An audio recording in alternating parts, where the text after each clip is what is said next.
And just have a good time, really get the adventurous feeling of the windsurfing sport, the great variation that this sport has to offer.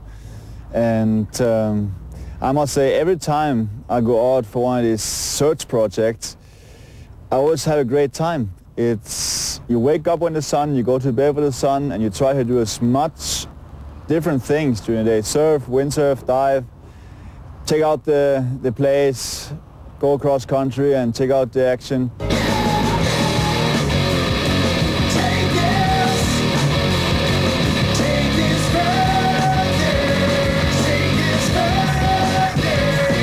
So arriving at destination is definitely somewhere around 40 hours from the Canaries to here. And all that just to catch some empty waves. But it's worth it every time.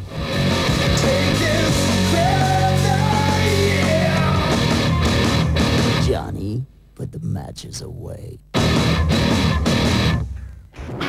Við erum stödd í Andesfjöllum, þessum heillandi fjallgarði sem reit svo hæsti í heimi. Seglbrettakapparnir og heimshornaflakkararnir Björn Dunkerbeck og Tristan Boxford halda áfram ferð sinni heiminn í leit að fallegum og krefjandi öldum þar sem hægt að renna sér á seglbretti. Viðar Jensen og Vittorio Marcelli hafa slegist í för með þeim. Í þetta skiptið ákváða þeir að halda til Suður-Ameríku, nánar tiltekið til Chile.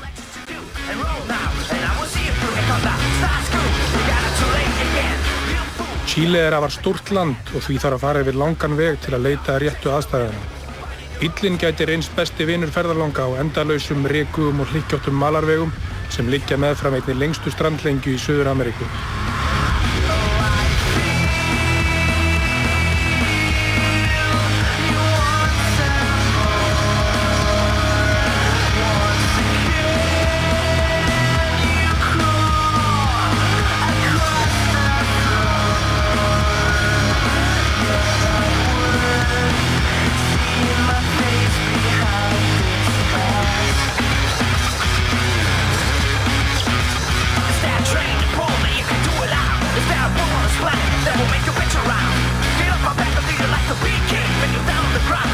Þeir sem fóru í ferðina til Chile eru Tristan Boxford frá Englandi,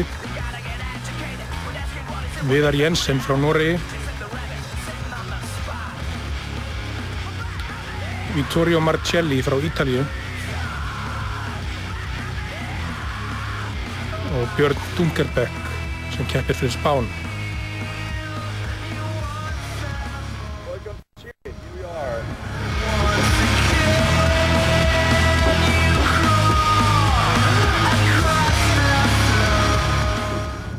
Chile has about 8,000 kilometers of coastline, and that's really one of the main reasons why we're here. I mean, the Pacific has great waves and great winds, and Chile really has to offer a great variation of different beaches where you can go windsurfing. The big waves, they come from big storms down by the Antarctic, and they travel up the Chilean coastline. And we've been going from different beaches, sometimes on dirt tracks, sometimes on paved roads, just to find the best point breaks with the best conditions for windsurfing. Welcome to Chile! Welcome to Chile! Welcome to Chile!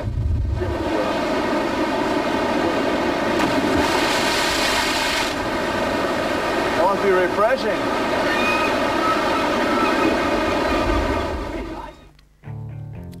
Í hlýju og sólríku veðri vill oft blása talsvert. Strákarnir hefja leikinn á mikilli stökklótu. Sannleikurinn er sá að það var ekki bara sérviska sem rak á alla leið suður til Chile. Þeir höfðu heyrt sögur af segl- og brimbrettaköppum sem höfðu fengið sér fullsatta af hinu vindasama umhverfi og gríðarlegu öldum sem buldu á ströndunum á sólríkum sumardögum. Það er að segja vetrardögum á norðurhveli jarðar. Auk þess var það þörfin fyrir að sjá og upplifa eitthvað alveg nýtt sem rak Björn og félaga til þessa magnþrungna staðar.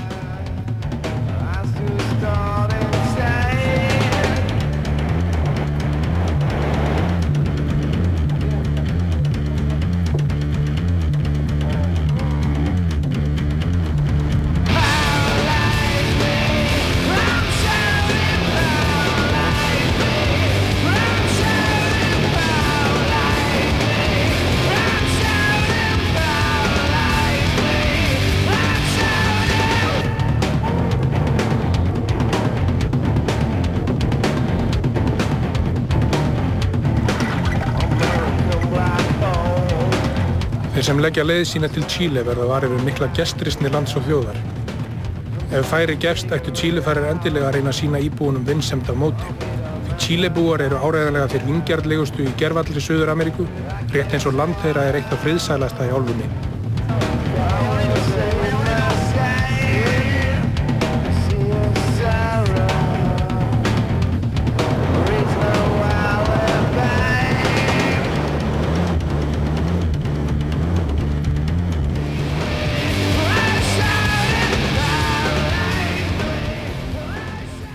The wind here in Chile really depends on a big and stable high pressure out in the ocean that generate the strong trade winds that hit the coastline. The waves, they come from big storms down by the Antarctic. The bigger the storms are, the more of a big swell arrive up here where we are in central Chile. And what we're looking and searching for is really a combination with a nice and stable high pressure and a big storm out in the South Pacific. And we've been searching for that for a while, and we'll be going on for another while. Það var nægur vindur í fyrstu lotunni, en nú þurfa ölduleitarmennirnir að sætta sig við logn og ládeyðu. Þess í stað njóta þeir þess að skoða sig í Pichilemu í Lobos, sem vel þekktur staður meðal brettakappa.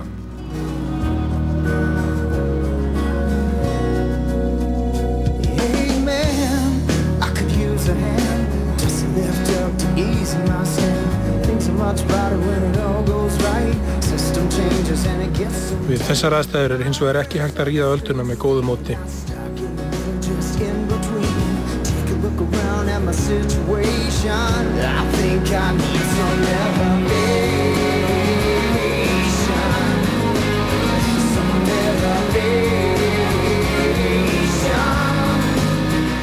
Því fara kapparnir niður í miðbæ Pichilemu og kynnast íbúunum.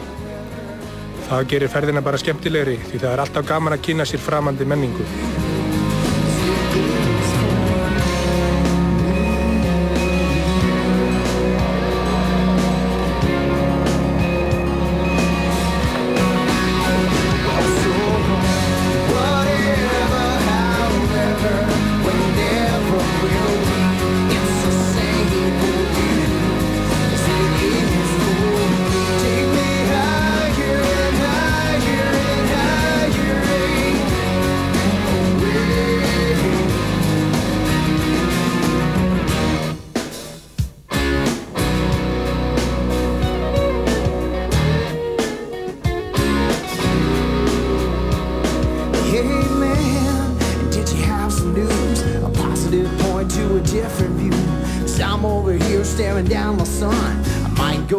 But I'm having fun.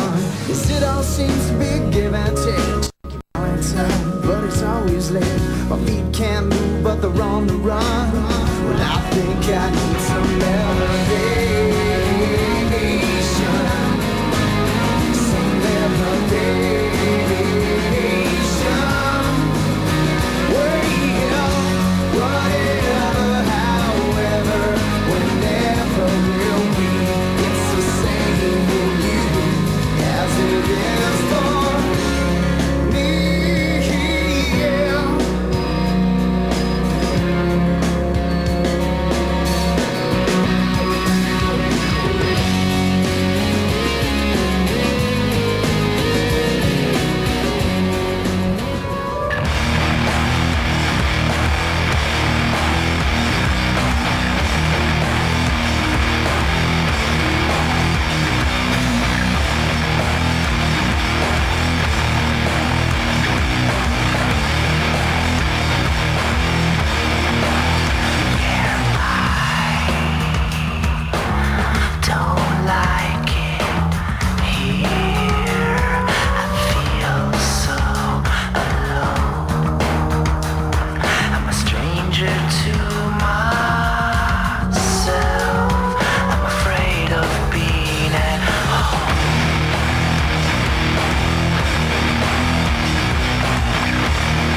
Strandlengja Chile síbreytileg.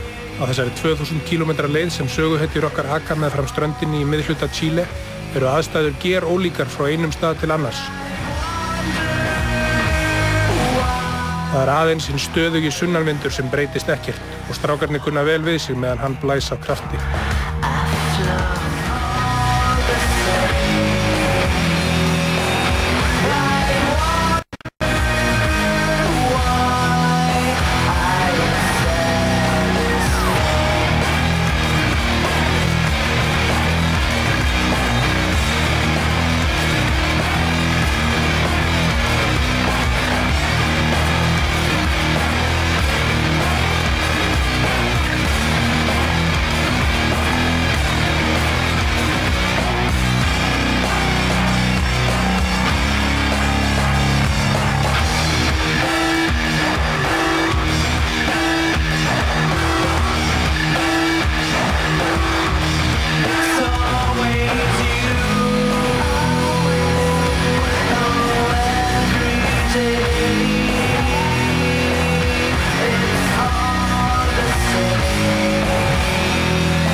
Þegar ekið yfir þessar gömlu viðarbrýr á þessum endalausu torförnu malarvegum er maður komin í alvöru ævintýri.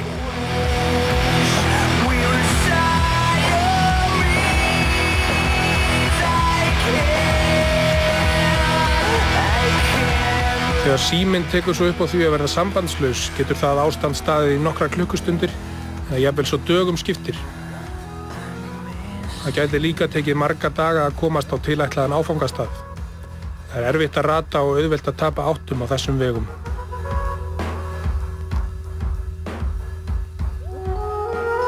En það er allt þess virði, því á endanum finna okkar menn hina fullkomnu samsetningu vinda og undiröldu frá suðurskautinu.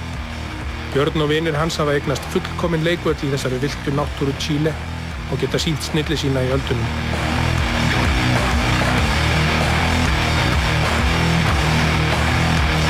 Aðstæður hér eru fullkomnar og enginn í sjónmálu sem truflar. Hér eru líka bestu seglbrettakappar í heimi á ferð. Björn Dunkerbeck hefur orðið heimsmeistari 33 sinnum á ferlinum og vinur hans, norðmaðurinn Viðar Jensen, gæti tryggt sér titil í ár.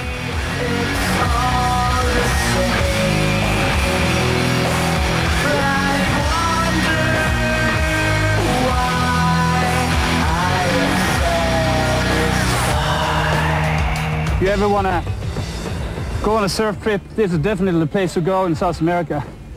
It's got good waves, good winds, good food, nice people. I mean, this country's got it all. Chile rocks. Squeaks come from the first floor.